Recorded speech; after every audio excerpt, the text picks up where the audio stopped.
A Doctor and Call comes to you compliments Hills and Valley Pharmacy and the Spice Isle Imaging Center.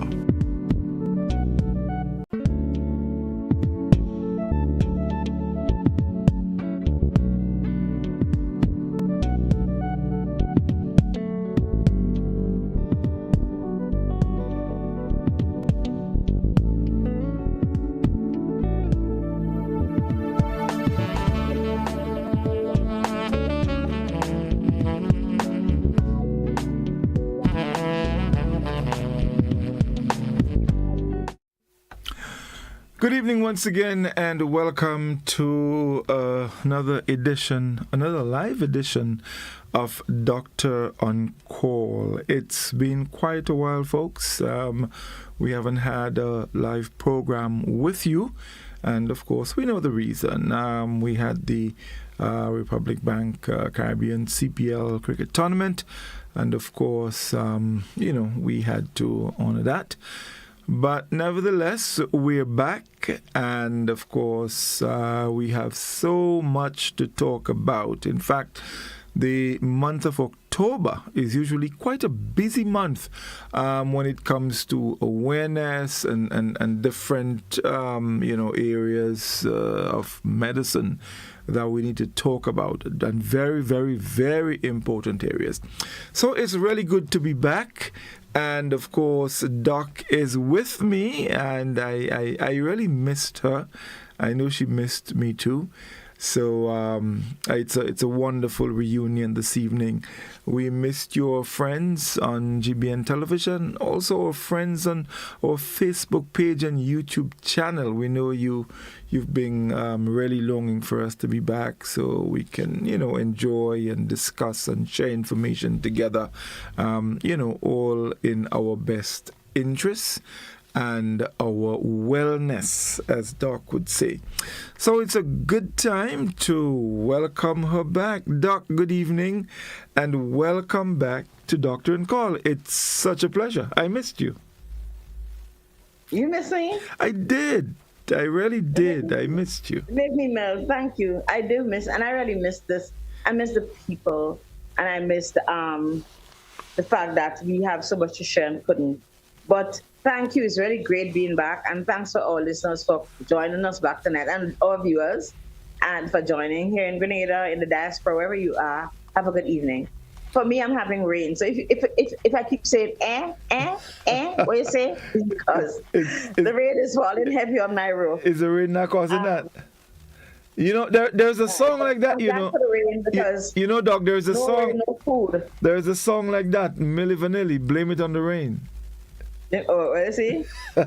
Yes, indeed. Blame it on the rain. So, yes, folks, as I said, October is usually quite an active month when it comes to a lot of different things. We're still in the hurricane season. In fact, as we speak, the people in Florida, they're bracing for the early morning storm tomorrow. The most dangerous hurricane for this season. It's been behaving strangely. Yesterday, it was a Category 3. Within 2 hours, it became a Category 5. Then it went back down, and then it's going again. It's at 4. And it's quite, the eye wall has been disintegrating and building up back, so it's coming back more powerful. So there's a lot happening, and we hope that our friends many of us in Grenada, we do have family and friends in Florida, so we wish that they would evacuate. We've heard the governors, the mayors asking people to evacuate. They're expecting surges over 12 feet high, so we just know how dangerous that can be. So we trust that they're safe and all goes well. So, Doc, tonight we have a lot. There's a lot happening. October is usually Child's Month, the month of the elderly, cancer awareness, mental health. So there's a lot happening. In addition to I've seen other things, but we're not gonna call the other ones. Yeah. A lot happens in October. Yes, indeed. A lot happens, and maybe we can't engage in everything, but everybody can choose somewhere where they want to focus, or just keeping at other things. Because regardless of what we're talking about, it's important to every citizen. So tonight we will talk about the things that are closest, like Thursday is World Mental Health Day. We'll mention everything, but we'll look at the things that are closest to us. Yes, indeed. Currently, we miss a month, right? And I think people who like cricket had a good month, and that's good for your mental health. Well, not if your wife wants to watch TV and you're on the TV watching cricket. Doc, interestingly, surprisingly, this CPL, I think there is a larger following among our women than men, That's surprising, yes? They don't have to go and sit down in the park. Yes. 2020 is exciting. It is. It's 2020, right, for TCL, 2020, right? yes, 2020, yeah. Mm-hmm. Right, CPL. The thing is, 2020 cricket is exciting. Now, I like Test cricket. I like cricket. I was sit down for 5 days. Very therapeutic for me. But that's because my father, who played for Grenada, took me as a little girl. Right. I was one who went to cricket, and I could understand what the field was. And those are the days when we used to have to listen on the radio. Get real. We listened on the radio. So try to imagine the pictures we created in our minds. Indeed. That was good. And I think it's been good for mental health. It's been something that we could sit with families and enjoy. So I hope families have not fought, but have sat and had sane competition, but enjoyed. I want to congratulate the St. Lucia team, who seem to have really worked very hard to the point where the Guyanese, I saw them fighting. But I think we have to congratulate St. Lucia. They've been on a roll as far as sports goes. Oh, yes, indeed. Julian Alfred, creating waves. Yes. She got gold in other races. And so it's very good. And again, those kind of successes on a national basis bring joy and happiness and break down barriers and borders and make enemies and discontentment disappear. It's good for us. In as much as when negative things happen, when we have war and crime and poverty and floods and disasters, we also find that it will happen. It can affect the whole population. It does, especially the vulnerable. So congratulations to St. Lucia, and let's all congratulate them as a fellow Caribbean.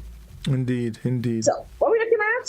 So, Doc, well, there's I want to just start by talking a little bit about what is actually happening as we speak. We've been seeing a lot of well, of course, there's what we call the flu. It's been around. So quite a number of people coming on with the flu. I had a very small stint of it, not bad.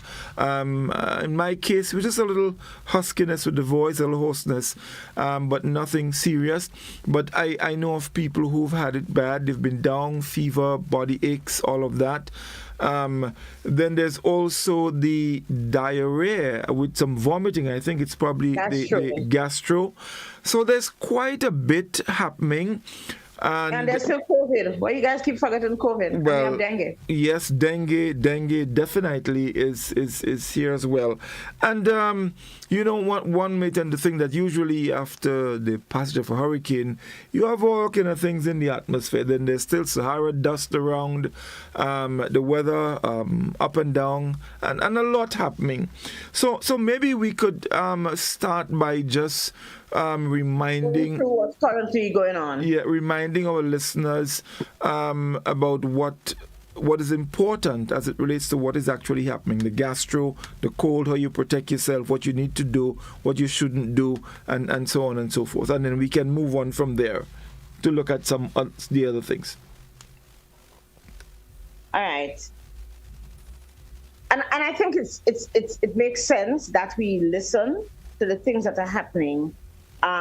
Because we can't escape from Grenada while we're here, and we can't escape from going to school, our kids, and we can't escape from going to work and riding the bus, and even driving with our families in the car, going to the market, going to the supermarket, just places we just always interacted. We can't escape from being in our homes, but we must be aware of the things that are going on. Or children are in school. If we look at the flu and the cold, or children are in school. Let's say you had 20 children in a class, right? Today, your son goes to school. He was putting some kids in the community on the weekend, and the little boy was to preschool or primary school, and he got the cold. But children are very intimate physically with each other. They hug, they play, they do the roughhousing and all the rest. So they share saliva, they share food, they drink from each other's bottles, this kind of stuff, and they share the viruses. So it goes down, and then and at the end. So by the time the first one is better, the last one is just getting sick, and then the first one goes and gets another cold. Obviously, some variant of that initial virus, right? And then they share it again until the immune system is strong enough to avoid getting these things, or until we take precautions. So I know some parents tend to want to take their children out of school. They want to take them. Oh, he was fine when he used to be home. When he was home, those things were not inside the house. And he needs to go out so that his immune system, that defense system he has, can become stronger and that he doesn't get as ill. Right? And he might be quite sick the first time, but as he grows, you can find that a child can handle some of the diseases better. Of course, we have to consider the children who have underlying diseases, like children who have what we call myeloproliferative cancerous diseases, children with sickle cell in particular, which is very important. We have lost quite a few of our sickle cell children, probably like 3 in the summer during the holidays, that little 2-year-old, and a couple of other children with sickle cell have gone. Because for other reasons, it's been hot. I don't know if they had infections. One child had fever and so she may have had an infection. But the point is, there are children who are more vulnerable than others, right? And we kind of need to figure out, what if this is just a common cold or when it gets a little worse? So what would you find in a common cold? Runny nose. Remember your grandmother used to put a big safety pin outside of the kerchief and tie it on your shirt so you can collect your snot? Yeah. That's what we did. So that you alone will have contact with your secretions. We kind of don't do it anymore. We give our kids tissues and they dispose of it. But we still have to remind our children to wash their hands. Because right after that, he's going to go and hold his bottle, and you might come and borrow the bottle and get a little water from him and share. And we should tell our children, don't share at that time. There's no need to share at that time because you share everything that you have. Okay? So we need to tell our children, we need to recognize when something is going wrong. What would happen? Smaller children, they don't want to eat, they have a little fever, they kind of what we call peevish. They want the sucky, want mommy to hold them, want grandma to hold them, right? Want to sleep with it because they really just don't feel well. The common cold, runny nose, a little headache, fever, might cough, sore throat, can't swallow as much, right? But in 3 to 5 days, they should be back up and running. What do you want to do then? What do you think you should do with your child if he has a common cold? You treat the symptoms, right? Yes. I look with the Panadol or Tylenol, paracetamol or Tylenol, nothing else, right? Especially if you're not sure what it is, right? Or if you just sponge them down and keep the temperature down. Right. You got to sponge the child, you take a napkin, I wish I had a napkin nearby, and you wet the napkin, room temperature water you can use, and you put on the temples. Because you don't want to, especially small children, your babies, those 6 to 2, 6 to 4, you don't want them to get fever in their brain and they have seizures, they have fits. Right. Because that can be deleterious for the kids. They can actually have problems down the road, learning problems, etc. I've seen it. Okay? And you don't want a 2-year-old to go through that kind of traumatic experience.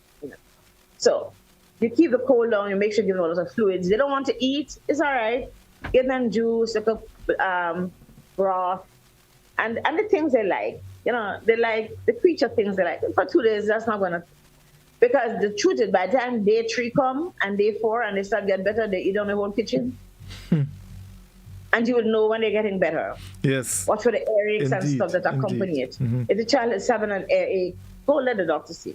And I want to remind parents that because your child has an ear infection or sore throat does not indicate that he needs antibiotics.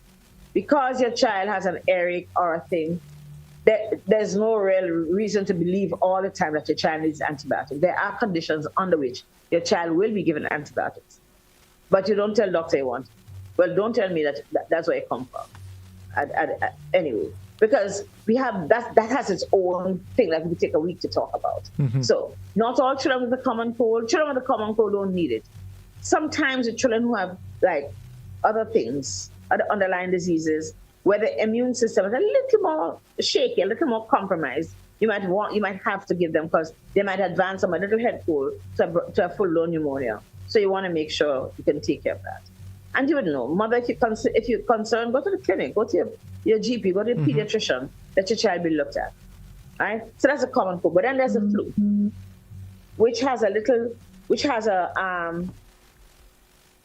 bigger, the picture is a little bigger than that. You know, the child has a lot of pain. The flu comes with a lot of pain. The eyes may hurt, right? They're a lot more peevish. They're not necessarily manifesting, showing up any cough and cold symptoms, but it's just that fever and that fatigue, that weakness, that lack of energy, lack of drive, right? Poor appetite and all the rest. But it's the pain in the joints and the muscles and stuff that kind of differentiates the fever. Right. Again, it's important to keep the fever down, and it's important to hydrate that child, right? Juice. Make the juice cold. Put the juice in the fridge, make it snow ice. Right? They might have a little vomiting. Some children do have vomits when they have stuff. But you want to keep them cool, so make them wear as little clothes as possible. We tend to think that because the child says he's feeling cold when he has a fever, that we have to wrap him up in a blanket. No thanks. You don't want the temperature to go further up. You want to get all of that heat that's inside of his body out. Mm-hmm. Of course, fever is a response to how your blood cells move and all the rest of it when you have it. But you want to cool the child down, right, as quickly as possible. Again, put in the cold compresses under the neck, on the forehead, you could do the forehead as well, because it helps a headache. But the temples. The temples, certainly, to cool the brain down. It's like putting water around a turbine, right? Like they do when they produce electricity and stuff. Mm-hmm. You have to cool those engines down, okay? However, we have dengue. And if I don't remember anything tonight, because dengue can be potentially fatal, dengue has the capacity to kill you. When you get hemorrhagic dengue, where you start bleeding inside, you start bleeding because the factors that help you to keep your blood from clotting, right, just go awry, and you get sick. You bleed, all right? Hemorrhagic dengue is the worst outcome. And you would have had to have some contact with dengue before for this to come. However, dengue is called break bone fever, because dengue really attacks those joints and those bones. You feel like your bones are breaking. The pain associated with dengue is intense, especially in the long bones. So it kind of stands apart from, a little stands away from having the flu, where you might have joint pains, because it's excessive. Of course, we still have to think about how somebody tolerates pain, right? What is their pain threshold like? How do they tolerate this pain, right? You know, some of us, before we see the needle for the injection with that ball, because it's hurting us already, and we doctor and stuff, right? But some people express what they feel, the amount of pain they have differently from others. So you ask them, tell me how much pain you're having. And sometimes you can discern by what the patient looks like, okay?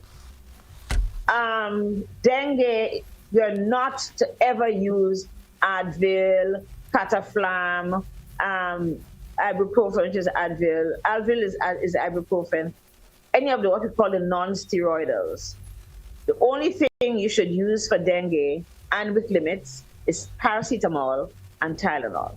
The only thing you could use if you think your person or you yourself have dengue is paracetamol and Tylenol, okay, which is acetaminophen. Nothing else, because the other things will enhance bleeding. And if you already have hemorrhagic dengue, you're going to go like a house on fire, okay? And because dengue can make you die, you want to be very careful. If you think you may or your family may have contracted dengue, right, that there are just too many mosquitoes out there, if you think your family may have contracted dengue, it is important that you go. There's a test that can tell you yes or no you have dengue, okay? So please go get a test. I guess they probably do it at the hospital. I know they do it at SAMS. I don't know, maybe the big clinics do it. There's a simple test, right, that they will test. to see if you have dengue. You can go to the lab and say, look, I want to get a dengue test. I don't know that the lab would say no. I hope they don't. All right? Now, what do we do with dengue? The same thing. We take a lot of fluids, we rest, okay?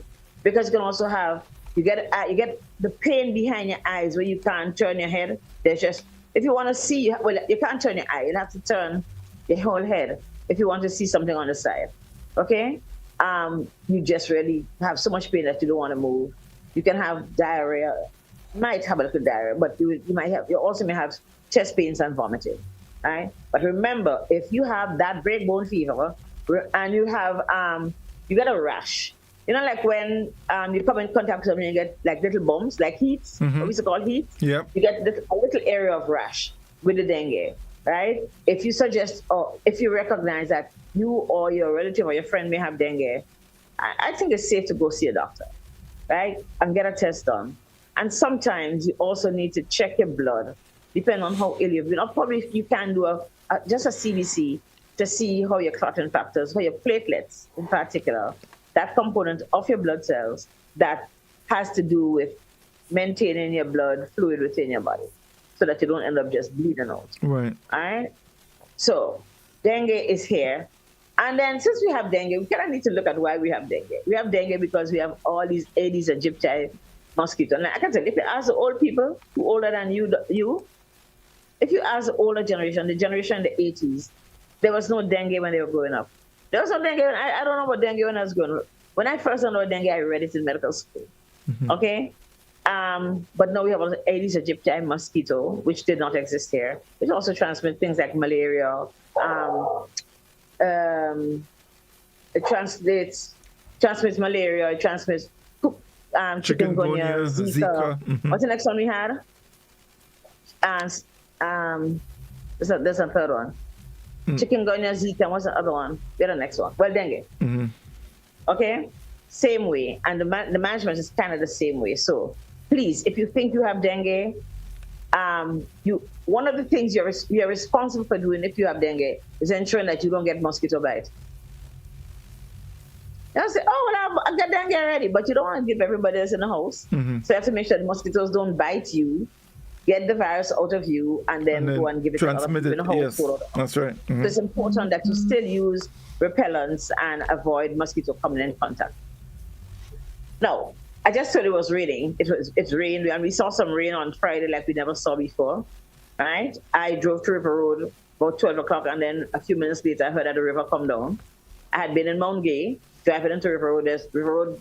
I always look at the bushery, and there it was. And next thing, I got a video of the bushery in the road, torrential. And I've seen the river coming out of Lamode, which almost breached the bridge.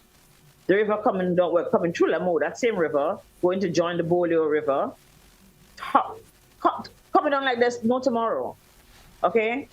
Because we had so much rain. But when we have rain, we're going to have water that accumulates in places that allow mosquitoes. Mosquitoes need a drop of water. So if you have plants that collect water, you have plants outside, or you might have a tub outside that you just leave out there because, the animals might pass and drink. The truth is, if you have animals, you have to empty the bucket every 2 days so that the larvae don't come in and stick. On top of it, the larvae also can also give the animals heartworm. So wash out the things, clean your yard, rake the leaves so you can turn them over. Just keep the place down, keep the bush down as far as possible so the mosquitoes have no place to multiply, like the one who's trying to bite me now. So how do you do this?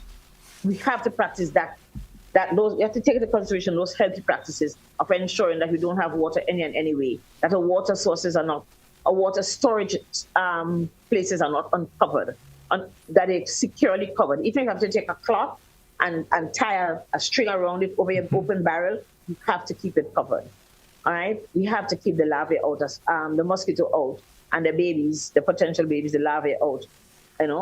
Mosquito must not have a place to hatch because they need the water to hatch there and get the larvae. They do. Protecting yourself.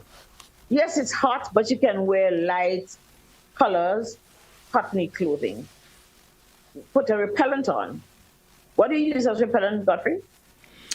The thing I rarely use repellent because I have the screens so mosquitoes don't get into my space.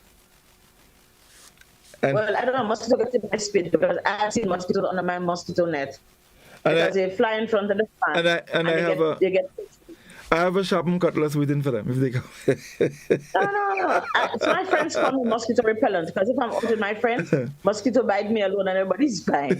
So I know that mosquitoes like me, so I take precautions. I wear longer clothes. You know, Doc, I sleep under the fan. Doc, stick a pin there. This is something very interesting, and I've heard that. I've wondered about it. Are there people who, let's say mosquito like them?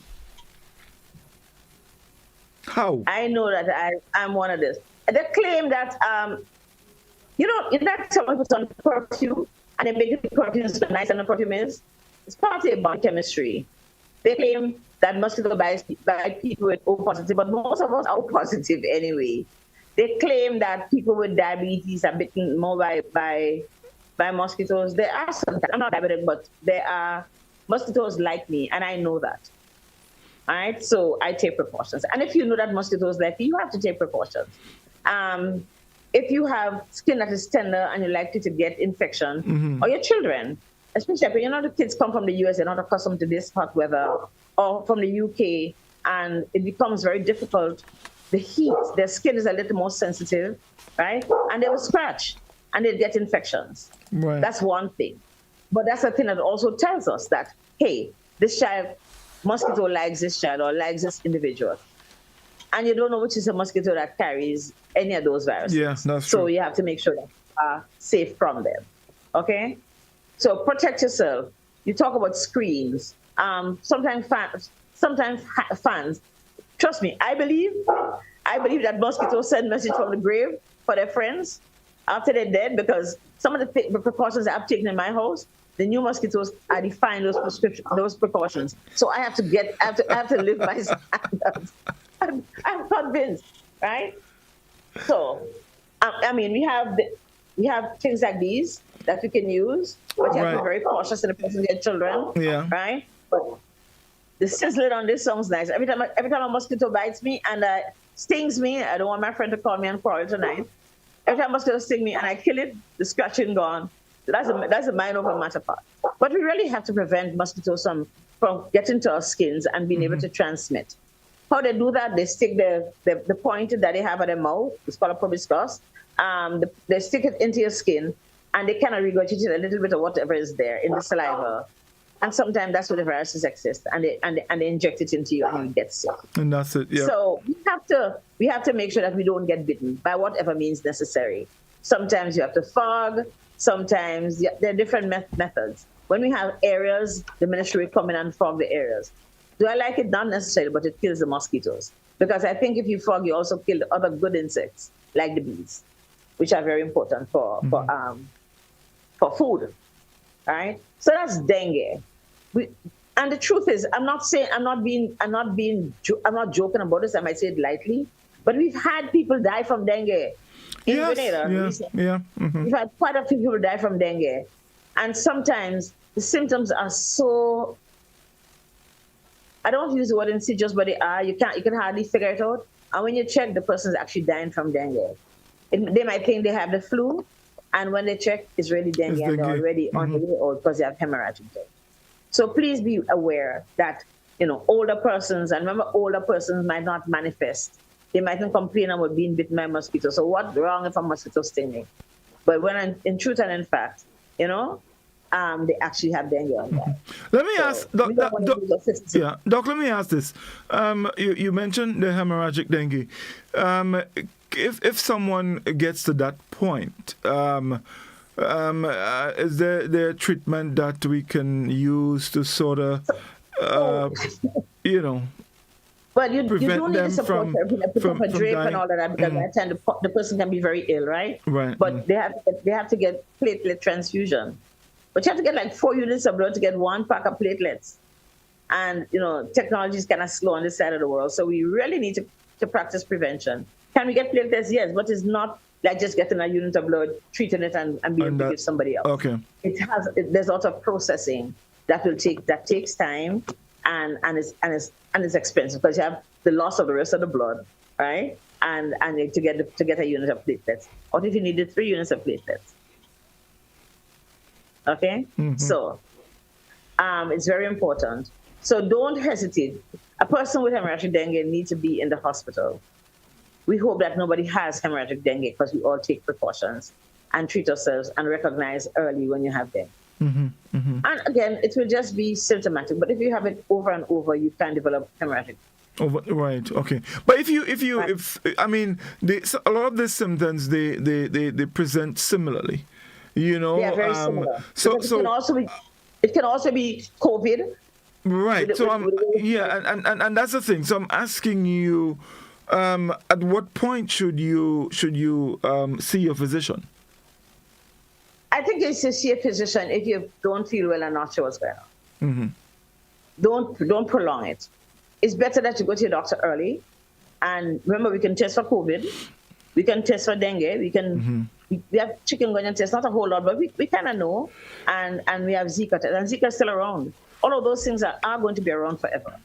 So if you're not so sure, go to the clinic, go to your GP, go see somebody, right? And remember, for these things, you don't need antibiotics. Right. Remember, you don't need antibiotics. Do not come and stress the doctor out telling me you want antibiotics because you have dengue. Dengue does not really need antibiotics. You need a lot of fluids, you need a pain medication, and you need to just rest. Right. So, Doc, we spoke earlier about children, the month of the child, and it's also the month of the elderly. And these are 2 groups that fall in vulnerable categories. Very vulnerable. Yeah. And because oftentimes neither of those groups can speak for each other because of the mental state. Right. This is very important. Definitely. And then with our elderly, there's a possibility that there might be underlying conditions because with age, a number of things come with it. So there could be underlying conditions. So these 2 groups, children and elderly, and then we're now talking dengue and things like that. Gastro. And the gastro. So we need to be observant. We need to be paying attention. What are maybe a few of the very critical things we should be paying close attention to as it relates to our children and our elderly, and of course with all that's happening around? So it's funny because the month of children, right? The child month. The theme is, I am your child, your priority. And the month of the elderly looks at it from youth, right, to the elderly, right, changing our mindset. So, that whole continuum, when do you stop being a child and become an adult? You can say, oh, shucks, I'm an adult. It happens and things happen. The bottom line is that we kind of need to care for our health and care for ourselves. And those 2 groups are vulnerable because they require a lot of support from other people. From other people, yes. They require a lot of support. This is where the village has a part to play, right? Child Month has a very wide theme in that it says, I'm your child, your priority. What do you do? What are you supposed to do to make me a priority? You have to make sure I'm born in a healthy space. Make sure I'm taken home in a healthy space where nobody's smoking, where there's food, where I can be breastfed, where I can get my vaccines, right? Where I'm safe physically, mentally, emotionally. So there's hardly any likelihood of me being beaten up. I'm not saying parents shouldn't punish their children with some decent jurisdiction, some decent judgment, but you don't have to tell them who they like their father and tell them, girl, you're not going to come into nothing good. Those are things, right, that our children don't need. And have your 6-year-old washing the big old pot them when you're still on watching TV or because you can't fix your nails. Those things of neglect and things. We really need to make sure that our children are protected from that. Your child has a cold, you don't just pin the kerchief and send him to school. You look at him, how are you feeling? Did you eat today? You ask his teacher, did he eat in school? Or you ask whoever's in the house, what is going on? right? We're responsible for ensuring that all the needs of these children are met. And it's kind of hard to say this, but we kind of need to love our children. You need to have that emotion that makes you want to always see your children well. And not necessarily, when I say your children, I mean mine too. Yeah. And yours, children and everybody else. And instead of considering children bad, consider how can we make them good? How can we make them better? Those kinds of stuff. You can't put all children, their children will give trouble, you know, real trouble. I'm not saying no, right? But there are ways to deal with it. So we can't marginalize our children and not recognize that collectively, all of us, teacher, parents, bus conductor, bus driver, the lady in the cafeteria, the man the janitor in the school, you understand? The priest, the bishop, whoever it is, right? Everybody, the lady in the shop, must show our children respect and show them love, right? We have to develop that mindset that our children must be a happy population. It's no longer a child, you have to have respect for me and we don't have respect for the children. It is important that we make them priorities. I see people want the children to stand up in the bus and say, hey, sit quiet, put the child to sit down. They have two foot that get tired too. And they're probably more tired than you because they've been running up and down and playing all day in school, right? Those kind of stuff where we take away their rights as human beings, contrary to what the Convention on the Rights of the Child say. We need to look out for the children and to make sure that they are happy and well. And if your child has a cold and has headache one day, what do you mean you have headache? Come on, go and wash this, go and do your homework. That's not what it is. You do have a headache? Let me get some Panadol for you. Or let me take you to the doctor. It's been 3 days you've been having this headache. You had a child coughing like pan and nobody thinks that it should take him to the doctor, right? Nobody even make a cup of juice or water with a little ice to cool him down or sponge him. We have those responsibilities as adults to take care of our children, because the bottom line is that our children can't take care of themselves. Right. I've watched adolescent children have a lot of challenges, and I've known there have been a lot of fights on the streets, especially among our young girls, which is painful to learn, and some of which we've seen, right? But we need to figure out what is our children's problem. We need to ask them, what is going on? Why do you see it necessary to fight and to cuss and to behave that way, right? And our children must live in environments that are healthy, so they don't have to go to school and express their anger and their frustration, right? Personally, I think we should have a convention. We should have a youth convention, a children's convention, where children can get a chance to say what's going on in their lives. In 2019, early 2020, we decided to do a consultation on childhood obesity. And there was nobody who was more important to us than the child, the person who is the recipient of whatever negative outcome occurs, right? So we're supposed to do it in 2019, and the teachers were on work to rule. They're not going nowhere, no child. And we postponed it until January, end of January. And the teachers came. And I can tell you, the entire mood in that consultation changed. Because when those kids start talking, all the people who didn't know just have to shut up. So the children are the ones informing. This is what we need, right? I can't go to school every day and you give me sodas to drink when I know that water is good for me. And if you're going to say, take the soda out, you need to make sure that I have clean water. I know a child who changed her school because she went to the pipe to drink water and a congaree come out. Nice, big, fat congaree. Open the pipe and it crawled out. I guess he's looking for water too, but the bottom line is she knows that she's not supposed to be drinking water at a pipe where congaree harbor it, right? It is responsibility that we keep the environment safe and the water healthy so they don't get diarrhea, they don't get gastro, right? We need to provide for our children and our adolescent children so they're not frustrated. Our adolescent children have no responsibility for minding their little brother and sister. Yes, they can babysit them, but it must not take away from their own social lives and from their development. That is what this means, that your child is your priority. You're responsible for ensuring that your child have a good life. That's child mom. Right. Doc, let's take a short break, and when we come back, we would continue our discussion. Stay with us, folks. We'll be back with you in just a moment, and of course, when we come back as well, we'll take some telephone calls from you. So stay with us. We'll be back in a moment.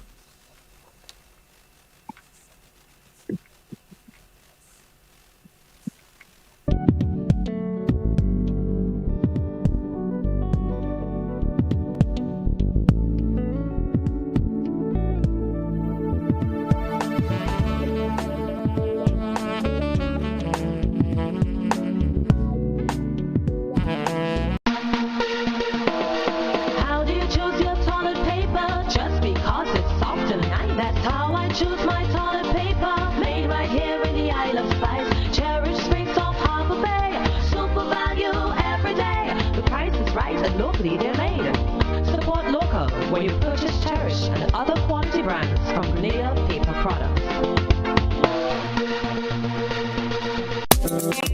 Solar Vision is the champion. We're lighting up the whole Caribbean. Solar Vision is the champion. We lighting the whole Caribbean.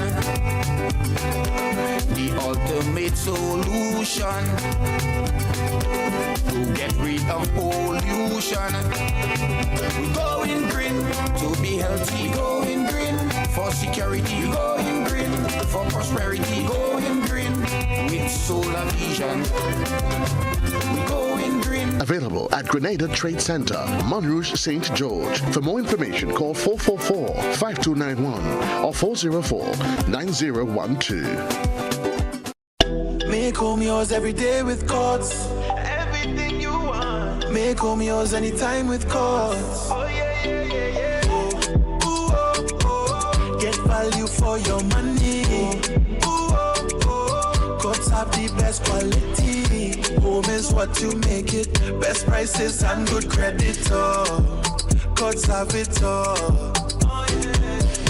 Home is what you make it. Top brands, you're sure to get it all. Courts have it all.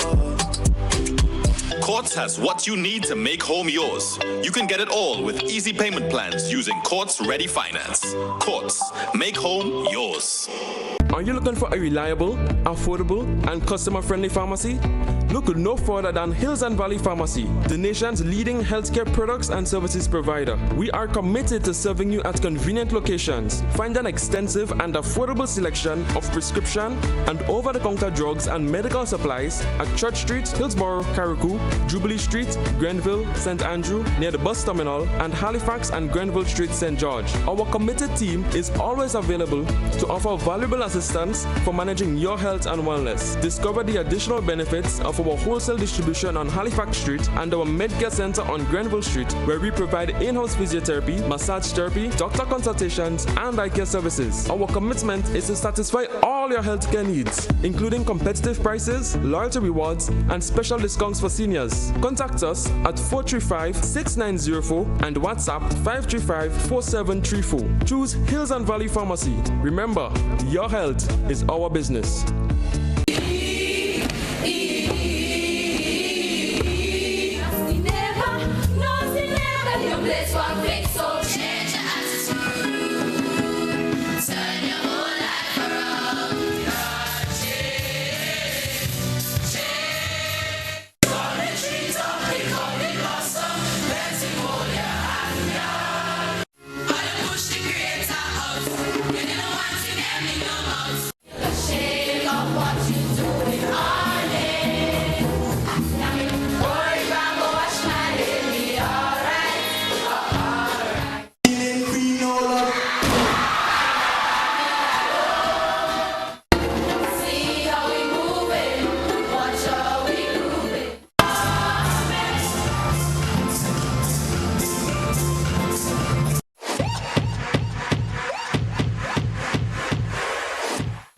Looking to take your business to new heights? Advertise with GPN on our social media platforms and get noticed by our 138,000 plus followers. Reach a massive engaged audience ready to connect with your brand.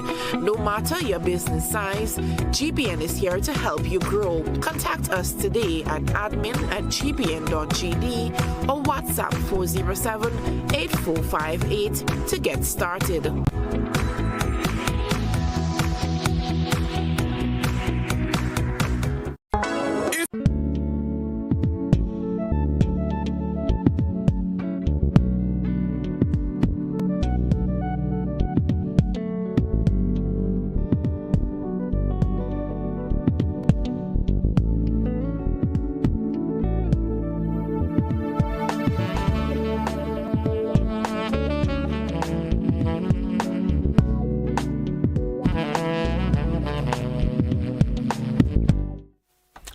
Welcome back, everyone. It's Doctor and Call, and it's our first live edition in just over a month.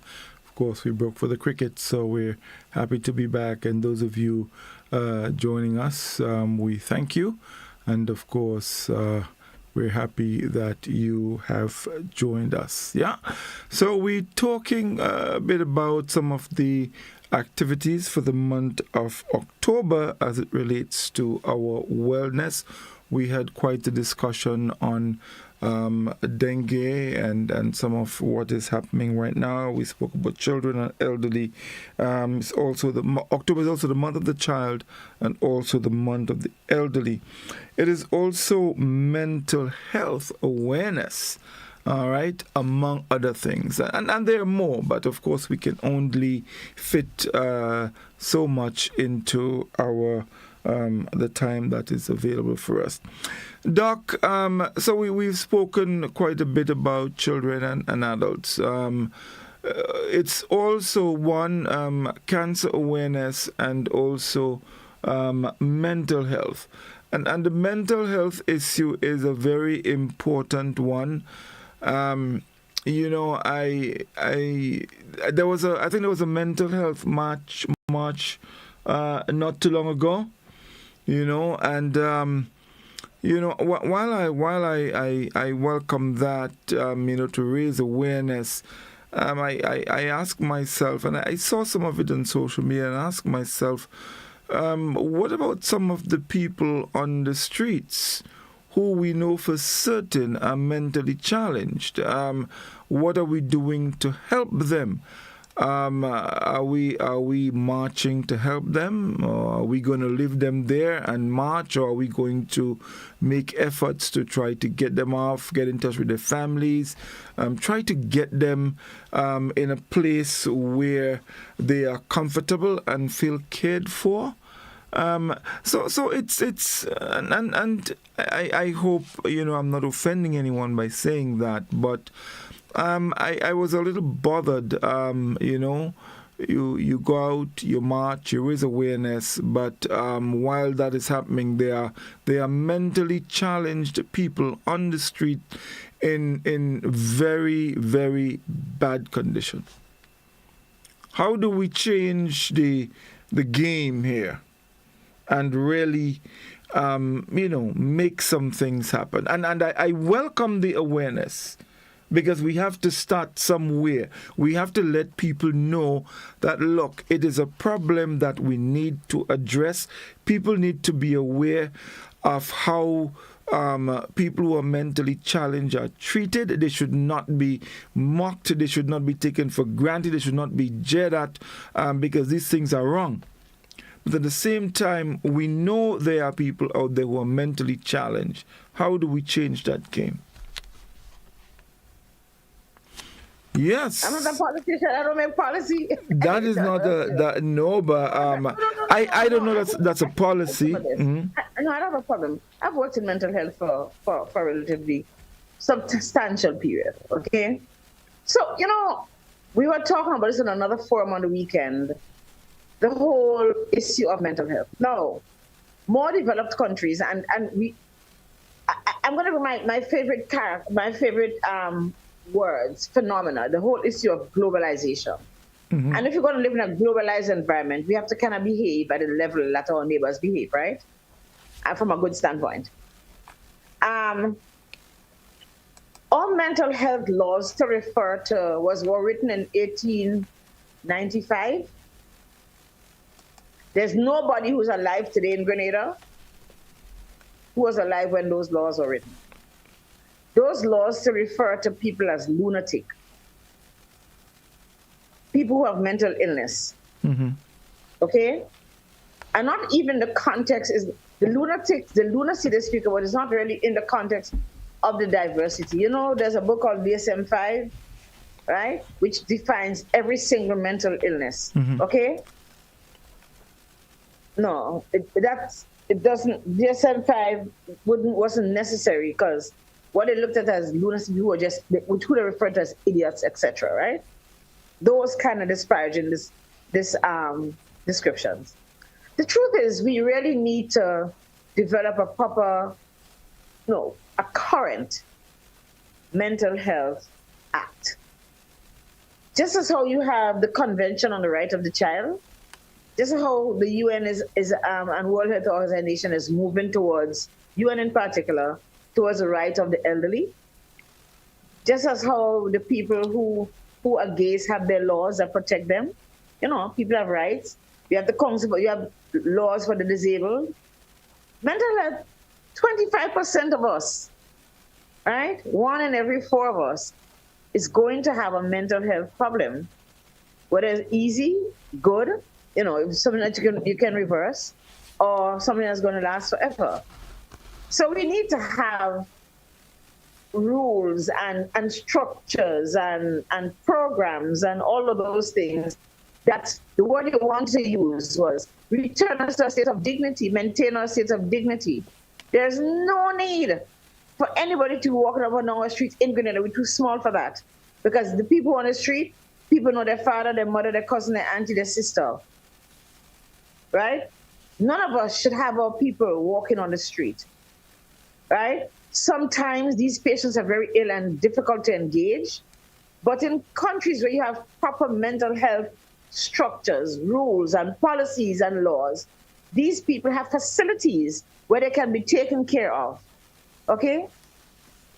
Don't you go to some cities and don't see any mentally ill people on the street? There are places where there are not mentally ill people on the street. Nothing Grenada, but there are places where you don't see mentally ill people on the street. And even if they're mentally ill, you know there's somewhere they can go every day, get their food, there's a place you can sleep. You talk about us being afraid of them. Do you know that people with severe mental illness are at greater risk of being injured? Yeah, of course. At greater risk of abuse, physical, and of course otherwise. Well, they are. Right? Than the regular population. And we think that a so-called madman is going to look at us and take a knife and kill us. That's not necessarily so. I'm not saying there aren't people who are ill like that who can be dangerous. I'm not saying that. But I'm saying the average mentally ill person is subject to, you see them on the street. People call them, they throw food for them on the ground, and those are not dignifying practices. And we have, as a population, to develop attitudes that restore, that ensure dignity to all of our population. And that is, you see, and that's the thing. And this is my little issue there. And we're all aware of these things. We're all aware of these things. And we have, maybe it's at the ministerial level, the ministry, we have a minister with special responsibility for that. You know, and I'm just thinking here. I'm just thinking here that the fact that we know for certain, I mean, there's absolutely no doubt, there are people out there who need the help. We know they are mentally challenged. Why are we living? Must be taken care of because they can't care for themselves. Exactly. That's a very vulnerable population. Yeah, and this is my thing. We know that, and I don't want to say turn a blind eye, but they are still on the streets. But then we are marching to raise awareness. I don't understand it. I don't disagree with the march to raise awareness. I am not disagreeing with it. I don't disagree with it. I don't think I am in support of it. I'm in support of it. I'm just saying, while we are doing that, we are aware that there are mentally challenged people on our streets who need help. Yeah, but it goes beyond that. I understand what you say, and I understand. I really appreciate your passion. But hear me. We have to establish systems that are sustainable, that can take care of the people who we've put on the periphery. We've allowed them to be on the periphery. Where would you put them? What do you think they need? But Doc, that's exactly the point. We've known the people who are on the streets. They didn't just get up yesterday and go there. The people who we see on the streets on a regular basis, these people have been on the streets for years. And we know that. Do you think it's easy to get them back? I've been in places where we have excellent mental health laws and systems and structures to support. And those difficult to engage persons, they're on the street. What they've accepted is to come somewhere, get food, get bathed, get clean, and go to the shelter at night. But it's going to take structuring and doing this the correct way. It's going to take having policy and rules and laws. How long are you going to take? Hold on. And above all, it's going to take having professionals who can give the people the care. It's not just giving them medicine. It takes a whole lot more than that when people are that ill. I understand that. And I agree with all of that. Godfrey, as much as you think about it, right, it cannot. I don't know any government who can apply that overnight. But Doc, no. I agree with you, but I just made the point that, for example, some of the people that we see on our streets on a regular basis, they did not go on the street overnight. They've been there for years. That's the point I'm making. And I mean, it's taking us years to put some structures in place to try and provide some kind of assistance for these people. What we need to do is to develop our mental health laws that have the objective of ensuring that people who have mental health challenges, regardless, we have a lot of mental health people and people who are learning disabled, etc., right? I don't have behavioral problems, right? They might just have learning problems, right? People with autism. Come on, the mental health. No, of course, I agree. Yes, I don't. What I'm saying is that what we need to do is to ensure that you have systems that, first of all, take care of their rights, which ensure that you set up proper care, understanding, education of John Public. John Public doesn't really care. On top of it, what is the biggest problem with mental health, with accepting mental illness? What is our biggest problem? Not only in Grenada, everywhere else. Stigma. How we feel about them. That is why we feel you can see a guy who walk in the pants up and pull him pants off and make him walk without a pants. Instead of taking one of your pants that you have in your car and give you, or driving and say, hey, boss, come and get a shower. Come make sure you have a shower. Let me get your hair cut for you, right? And every 12 o'clock, you go to Miss Jane's shop and get your box of food. Do you understand what I'm saying? Who does that?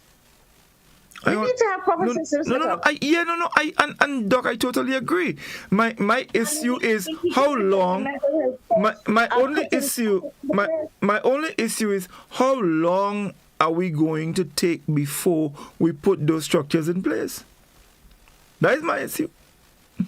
And the only how you can do it is when you have a good mental health policy and the laws that guide it. The last mental health policy the laws, which are still with what you call them, the drafts people, have been sent back 10 years ago before I came back to Grenada, were written like almost 20 years ago. Guess what? Stigma comes from those who give care, and mental health is known for that. How many of us you think, me, physicians, how many of us you think will see mentally ill people in their office? How many of us would allow a guy who's dirty, if you know him growing up, to come in your office? The nice air-conditioned, leather-seated office. No, he must go outside. What you coming here for? How many of us would ensure that the person who lives in our community goes and gets his injection if he needs to get it? Or that he gets food every day? Or that the women are not abused by the dirty men in our community because they're mentally ill and sometimes some mentally ill people do become hypersexual. How many of us will report it to the police that this person abused a mentally ill woman or man? No. So we need to have guidelines as to how people who are a little different from the majority of us, a little, right, have their rights cared for.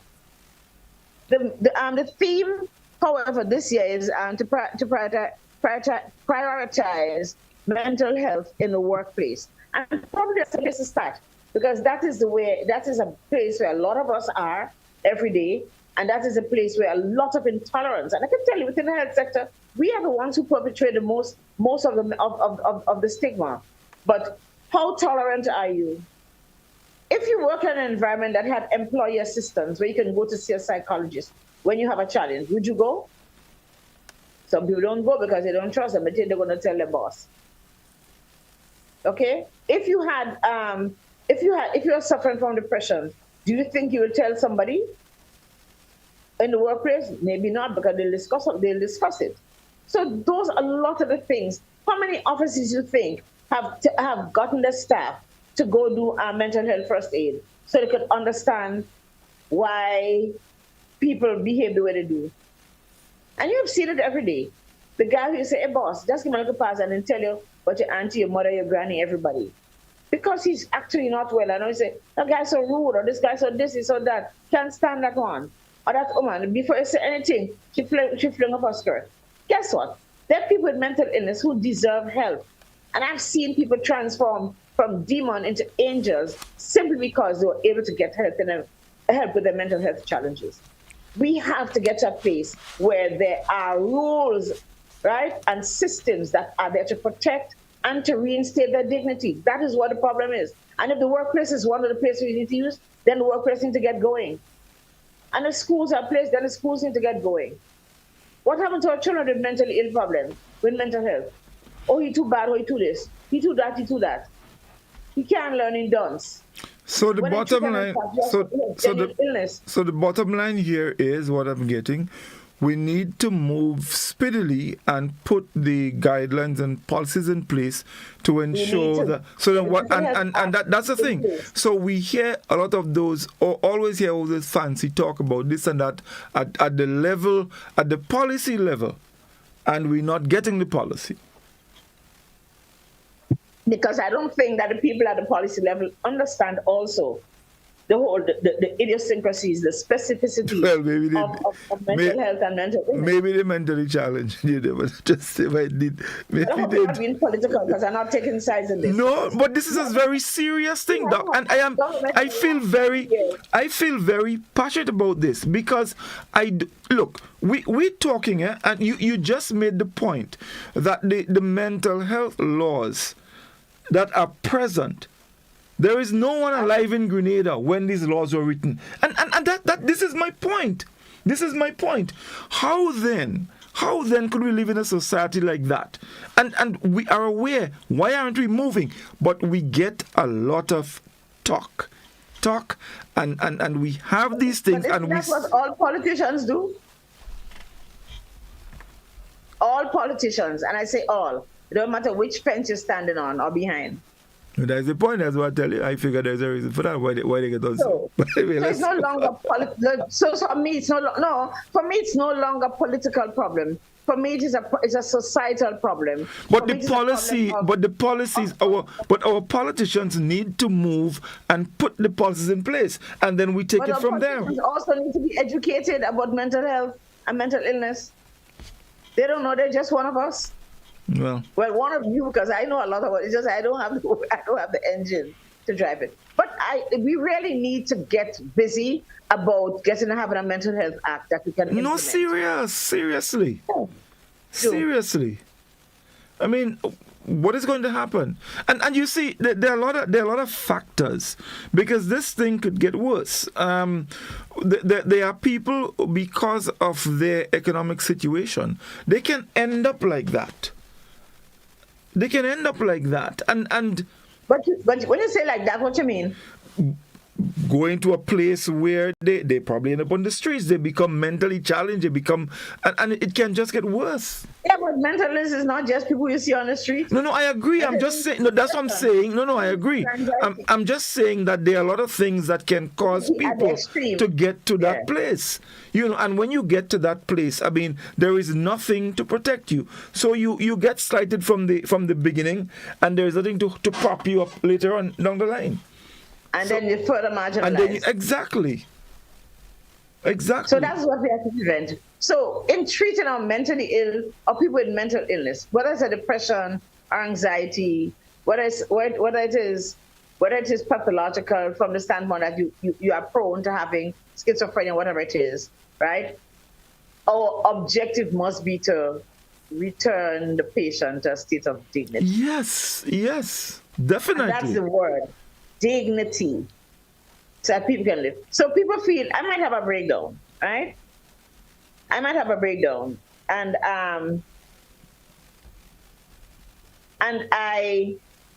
go to Mount Gay. Well, if I had diabetes and my diabetes was out of control, I'd go up on the hill by the hospital, right? Mm-hmm. There's nothing wrong with that. Nobody worries about that. Even if I lose my leg, right? but I have a breakdown. I really should go to Mount Gay. That's a mental hospital, right? Mm-hmm. You know much people probably won't talk to me again? Well, I don't know if I'll go come to my office to start it because as far as you're concerned, I'm crazy and I'm done, right? And I might choose to go to Mount Gay. I know in another jurisdiction in which I worked where people ask for respite in the hospital, in the mental hospital, because they know there's place for therapy. Their nurses know exactly what they need. The nurses supervise them and taking their medication. Their job will understand, right? And they just need to be out of the stressors that may be occurring in their house or on the streets or in the workplace, or the social situation outside might be worse than being in. But they come and I said, I need a respite. If I don't get this, I'm going to get sick again. If I do that, I probably won't have another patient. If I did that and went to the mental hospital because I need a break from my abusive husband or my children who behaving badly or the fact that I don't have enough money to take care of my kids and stuff, we're done. So then we maybe we really have to push and there needs to be a holistic approach to one continue the awareness, maybe increase the awareness drive, and also go on an education drive to help people to understand. I think what you want to say, though, and correct me, I think what you want to say that there must be some sustainability to the idea that we recognize this, so it must always be in the forefront of our mind, but we must also do something about it. Yeah, well, we have to. I mean, it can't just stay in our mind because it wouldn't make no sense. We have to do something. So while we continue to raise awareness, and I'm all for that, and probably even more, heighten the awareness campaign, include the educational aspect of it, so that people get to understand how serious this mental health problem is, and in addition to that, start getting some work done, some actual work in trying to help people, reach people who are challenged, and and I believe if that is done, we'd find more people coming on board, and we would be in a better position to address the problem. And this whole mental health thing has a lot of. I mean, I was with some lawyers on Sunday night, and you have to look at the legal concepts and look at this and the rights of the people. The people with mental illness have rights too, and sometimes they're not treated because the laws that are there now doesn't allow for them to be treated appropriately. But Thursday is World Mental Health Day, and I really think people should engage in whatever programs there are. The ministry has stuff going on. The walk was one of the things. Even if you wear a green shirt, green ribbon is what, to say, hey, I'm on board. Right? I'm on board. We're not going to think you belong to any political party. Just wear a green ribbon or a green shirt or your green slippers or your green scarf on your handbag or whatever you want to do. Wear a piece of green to say, yeah, I'm on board with this whole mental health thing. And one of the other things, I think we need to get into talking about how, having a population of mentally ill people not being appropriately taken care of, not being recognized early enough, and left out there to marinate. Because I can tell you, if a young man may have one breakdown, and he stays in hospital for the rest of his life, when he could have been out being a good carpenter, having a family, etc. Returning people to the state of dignity and allowing them to maximize their potential, whatever they could have been. And I tell this story every time, and it's the first time I'm probably telling this on TV, right? When I was in medical school, I remember the pediatrician, the pediatric neurologist, who's one of the senior most persons in the pediatric hospital, had an episode one day on Ward Room, and it turned out that he had schizophrenia. Nobody knew. He was the brightest doctor on the thing. Here was a man who was allowed to maximize his potential, and who did so by serving as a physician with special needs, right? With children, for children who had people who had special needs, because he was a neurologist. And he really had a breakdown because one of his patients died, and that he couldn't save, and he thought he could save this child, and he just didn't have the potential to save the child. Nobody could. The child had a brain tumor, and she died. Well, I'm just learning now, Doc, and I didn't hear about. Well, I wasn't aware of it, but I'm just learning now that there was a mental health symposium at the Trade Center today.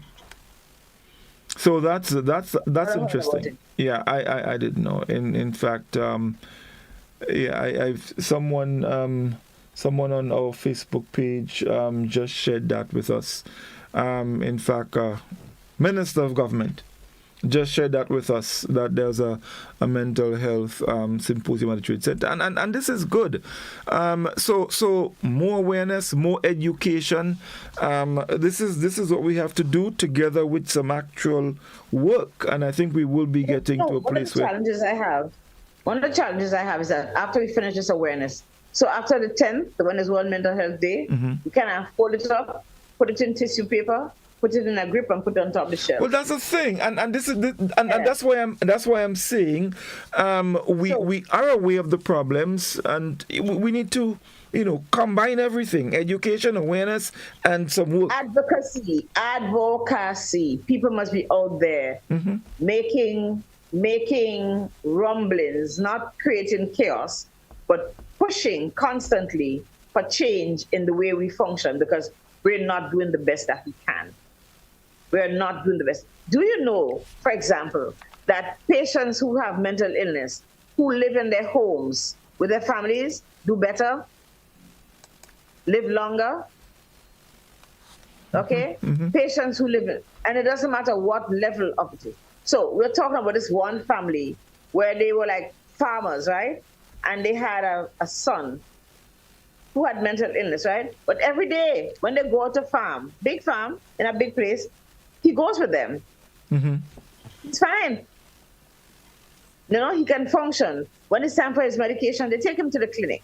Or if the person comes, sometimes, you have community caregivers and mental health officers who would come and give you an injection and ensure that you're taking your medication, right? But that guy went out and he had love of his family. He had home food. They ensured that he was clean, that he was safe, and he was able to interact and give the love, whatever he could, to his family. So his family remained intact. And being in that environment was good for his well-being. Did he ever get back to being perfectly mentally well? No. But he was mentally healthy. Okay? He still had his ongoing chronic mental illness, and some illnesses go on to becoming more and more chronic. But his family never let him just go live on the street. Right. And so, therefore, we have to think about how we're going to support families, how we're going to teach them, how we're going to educate them to be able to access. And that's very important, teaching families how to deal with other family members who have mental problems, What happens? I want to ask you, what happens when there are several people in the family with mental illness? Well, it simply means that there's a lot more work to be done. If we had a mental health act, it would certainly have provision for those kind of environments. Yep. So that is why we need to have an act. That the mental health, it doesn't say the Mental Health Act, it says the 1895 Act says the Mental Hospital Act. The mental hospital. So it means that the only time they would have considered that those lunatics, right, needing care is when they got to the hospital. Not that they're out there working and they're out there living, and even if they have menial jobs like come in and sweep your office in the evening and take out the garbage and they get some money, but they're clean and they're neat, right? No. It was when you came in as a ticking person, and they do whatever they have to do, whatever they felt like. If people who are challenged like that are in an environment where they feel safe and they feel at least that someone is looking out for them, I think they would be, of course the condition remains, but they would be in a better place. They'd be well. Yep. They'd be mentally healthy. Well, I'm very happy the minister is listening. It's part of the program, and I trust that she will, take some of what we're saying here and understand where we're going, so that we can make some additional moves. And I always say that we're always, this forum, this platform is always available to share information and to help educate, and to raise awareness on these very important issues. So and maybe these forums need to be taken into smaller communities where people can have an understanding and express what their own challenges are. Because the challenges of people living in St. George is not the same challenge of people living up in the country. That's right. Where the resources are less and the knowledge is even less widespread. And the tolerance is different. and the fact that we need to have whole of society participating in the whole support of the mentally ill. Yes, indeed. Doc, we're getting close to wrap up, but... but before we do that, this is Breast Cancer Awareness Month. We'll talk about that ad nauseum for the next couple of weeks. Mm-hmm. But breast cancer, no one should face cancer alone. Just think about it. I'm giving you a week to go examine your breast on your own. Go to your doctor, get your breast examined, and next week you can continue this conversation. Yes. There are a couple walks. Lord, I don't even remember the dates now. This is not even good. There's a forum that's going to look at breast cancer and the relationship with other chronic diseases that Dr. Dwight Matthias is going to do. He and a couple other people. That comes on the cancer, out to the cancer portal. I'm going to put it on my Facebook page. And maybe I should send it to you so you can put it on you did. So you need to publish. Yes, you did. You did. Yes, I will be talking about it. Mm-hmm. So people can go on and listen to how cancers and the relationship with other chronic diseases. That's going to be on the 17th. Right. That's next week, Thursday. Yeah, next week. Yes. That's online. That's a Zoom thing, so anybody can jump on this. Mm-hmm. So we probably can. Can we ask GBN to put it on their page? Yeah. Yes. I would ensure that it goes up tomorrow. And on their community page, so people can see it, and whoever else would publish it, because I think it's important that people come on, and look at this, and we learn, because it's important that we share knowledge so that we can all go forward together. Yes. So what else we didn't talk about? Well, a lot of things, but we don't have the time. Oh God, there's just so much to talk about. Exactly, there is so much to talk about. But we have the month of October. We do have we have a few more Tuesdays, so we can definitely do that. And maybe, Doc, we could let me throw that out to you. Maybe, and you can probably use your contacts. To bring in a couple people for a special program. Maybe we can have it next, not this Wednesday, maybe the following Wednesday or a Friday evening. We can do that. Wednesday or Friday what? Evening, maybe from 8 o'clock. Do a special, on that, so that we can put some more information out there and. Yeah, and I think people have developed a thirst for knowledge. Yes. Because people want to be empowered, and they realize that knowledge is the only way. Knowledge has always been power, right? So we as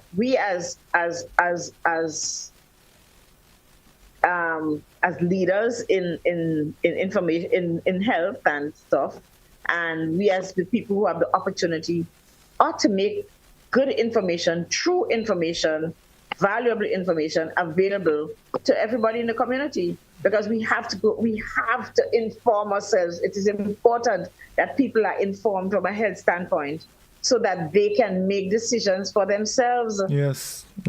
Okay? They can make decisions for themselves only when they know what is right and what is wrong.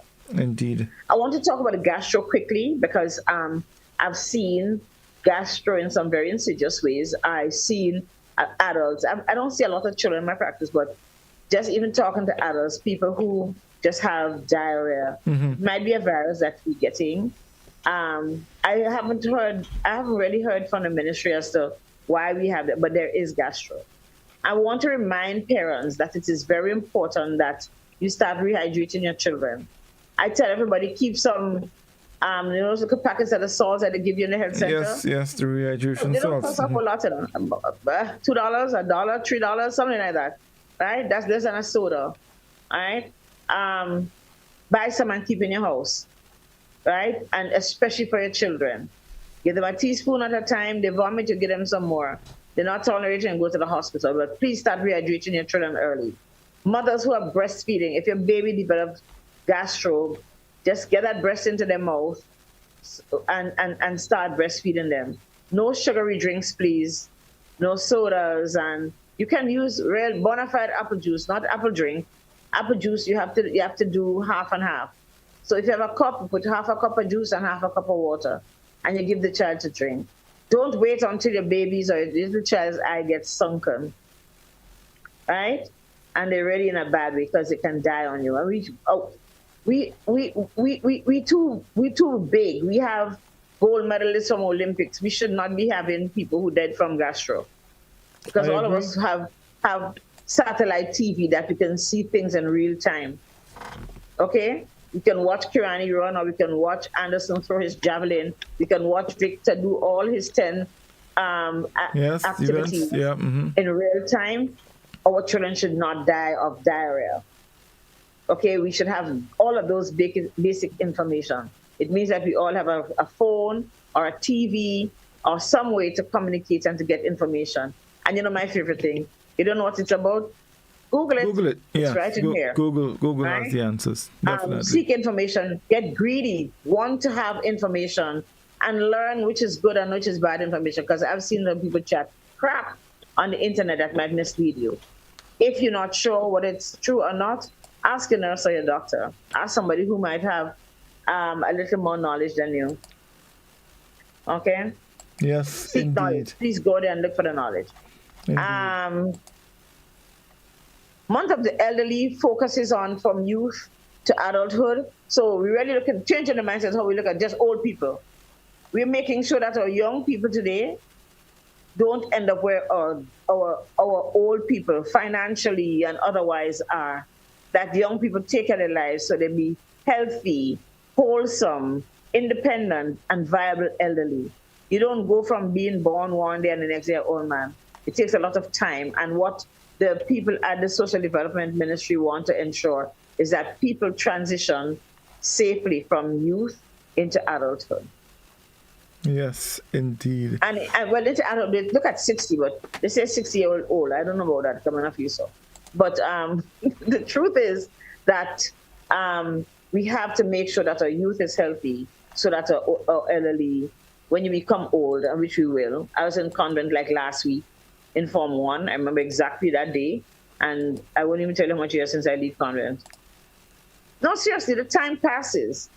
My daughter doesn't go to convent anymore, and she left a long time, right? And if I had a granddaughter, she'd probably be out of convent.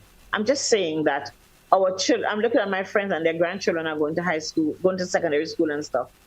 The time doesn't wait for us, and they're my contemporaries. We all still think we're 14 and 16, but the bottom line is that the time moves. What preparations are you making as a young person for your age, for your old age? Because old age is coming, whether or not you like it. It's also an honor to achieve old age, because it means that you transition through all the health issues, through all the security issues, through all financial issues, through sickness, death, and other people, and depression, mental illness, and whatever it is. You've transitioned well, and you know to keep away COVID, and you make sure you look out for dengue and kill off all the mosquitoes. And you when the flu comes around, you're not in the crowd, right? And you don't drink alcohol, and you don't smoke, and you're not vaping, and all those things that will make you preserve your body so you can be a happier older person, right? It doesn't go from point A to point to Z in 2 years. It takes us 50 years at least to get up there, and we need to be prepared. We have enough time, we have enough knowledge, we have access to care and other stuff. Let's work on that. Yes, indeed. So thank you very much, Doc. It was indeed a pleasure having you back, and it was indeed a wonderful discussion.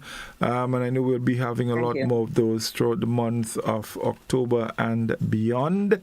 So I'm looking forward to next Tuesday to continue our discussion. Hopefully, we might be able to tap into some resources, maybe from the ministry, mental health, whatever, to try and get more information to share with you. Mental health has been gone, because after World Mental Health Day, the week is over. Yeah. But breast cancer. But breast, yes, we do have. Yes, definitely. That's critical. So and the youth and the child month. Yes, we will be looking at all of those. Like I said, breast cancer. Yeah. So and thank elderly. you. Yeah. Thank you, folks, for staying with us, our listeners, our friends on our Facebook page in North America. And so we thank you very much. It's good to have you back.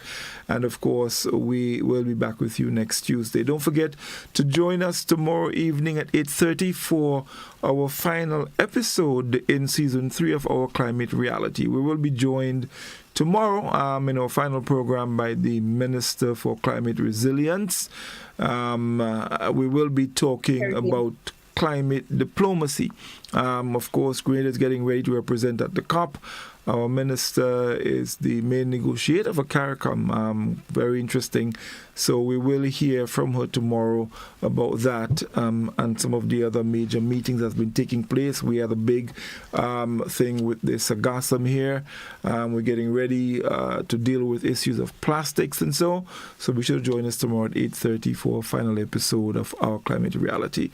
Until tomorrow, do have a good night, folks. If you're on the road, please get home safe. I'll be doing the same. So thank you and all the best. Do have a good night. Have a good night, everyone.